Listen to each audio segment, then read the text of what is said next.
آیا می دانستید که آخرین سروی که شده از نشان میده آمار که 7.5 میلیارد قوطی ریدبال در سراسر جهان استفاده شده است و بدون شک که در این اواخر شما میدانید میزان استفاده از نوشابه های انرژیزا در سر جهان خیلی زیاد شده، مخصوصا نوشابه های مثل مونستر، ریدبال و یا کمپانی های دیگه که مطرح است. سوال مطرح میشه آیا استفاده کردن از این نوشابه ها از دیدگاه شریعت اشکال داره و یا خیر؟ معمولا دوستا و محصلینی که ورزش میکنن این سوال با ما مطرح میکنن که استاد ما از ریدبال و نوشابه های دیگه استفاده میکنیم و بعضا میگن که استفاده کردن از این نوشابه ها صحیح نیست و درست نیست. اکثریت کسایی که بر حرمت ریدبال و نوشابه های دیگه حکم میکنن اونا دلیل میارن که در قسمت مواد ترکیبی که در ریدبال و همچنان نوشابه های دیگه است یک امینو اسید به نام تورین یا تایرین وجود داره. مواد دیگه ریدبال مثل ویتامینایش و یا که گلوکوز و همچنان پروتئینی که داره، همچنان پروتئینی یا 0 گرم است یا مواد دیگه شوگر که داره، تمام مواد ازی در قسمت پشت سر قوطی تک شده و نوشته شده. در دیگهش کدام ایراد نمیگیرن، فقط در این قسمتی که همین تورین یا تایرین 0.4% دی استفاده شده اشکال اکثریت از دوستا به می است. حالی تورین یا تایرین چی است؟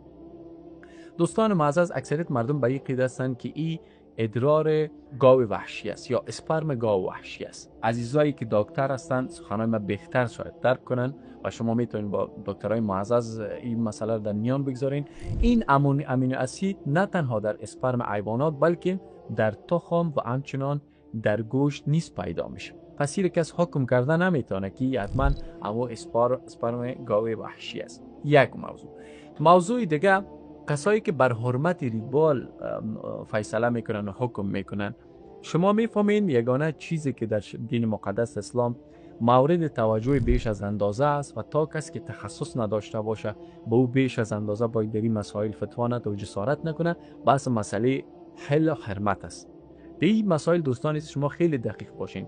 چیزی که حلال است حرام حکم نکنید و چیزی که حرام است حلال حکم نکنید، به خاطر که حلال و حرام فقط الله و پیامبرش میآید در واقع بیان میکنه و تشخیص کرده. بعد تشخیص کردنش در واقع به ما شما گوشزد کرده و در کتاب پروردگار جهان قرآن مجید احادیث رسول اکرم صلی الله علیه و آله چیزایی که حرام است بیان شده است. حال ما بر شما دو فرمول میخوایم بیان کنیم. بر اساس از این شما میتونید که اکثریت در واقع چی بس نوشابه باشه، مواد غذایی باشه، شما میتونید که دینمی فرمول پرتین و فوراً در واقع پاسخش پیدا میتونید که استفاده کردن از این مواد غذایی یا این نوشابه ها حلال است یا حرام است. اول قاعده کلی فقهی است. استفاده کردن از هر آن چیز مواد غذایی و خوراکی و نوشیدنی هایی که تو میشناسی و میبینی بر تو حلال است. این قاعده فقهی است. تمام خوردنی ها و نوشیدنی ها بر تو حلال است. چیزی را که در این کره خاکی میبینی همش بر تو حلال است، مگر متوجه باش، مگر اون خوردنی ها و اون نوشیدنی هایی که نص سری بر حرمتش در کتاب خدا است و سنت رسول اکرم صلی الله علیه و سلم است. یکی سوال میکنه چرا ما شراب در واقع خمر استفاده نکنم؟ من چرا شراب نخورم ننوشم؟ جوابی است که در کتاب الله نص صریح وجود داره. یسألونک عن الخمر والمیسر قل فیهما اثم کبیر و منافع للناس و اثمهما اکبر من نفعهما. از در ارتباط با قمار شراب پرسان میکنه با که این گناه بزرگ است، این گناهان کبیره است. پس فهمیده شد که استفاده کردن از شراب حرام است. چرا؟ به حدیث که نص صریح در قرآن وجود داره. استفاده کردن از گوشت خوک چی؟ بله نص صریح است. انما حرم علیکم المیتة والدم ولحم الخنزیر. بدون شک به شما حرام شده است حیوان خودش مرده است، همچنان خون و همچنان گوشت خنزیر. آیه صریح سوره مبارکه البقره آیه 173 میشه. با عین مضمون در سوره مبارکه المائده آیه 3 و 4 سوره مبارکه المائده است. حرمت علیکم المیتة والدم ولحم الخنزیر. بعد ادامه آیه که یک آیه نسبتا طولانی است.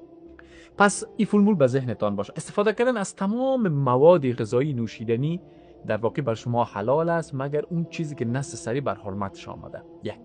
دوم، بس مسئله عبادات است که ما او را انشالله در کلیپ آینده بیان خواهد کردم که او فعلا مورد بحث برنامه حاضر نیست. حال دوستان معزز، استفاده کردن از ریدبول چی؟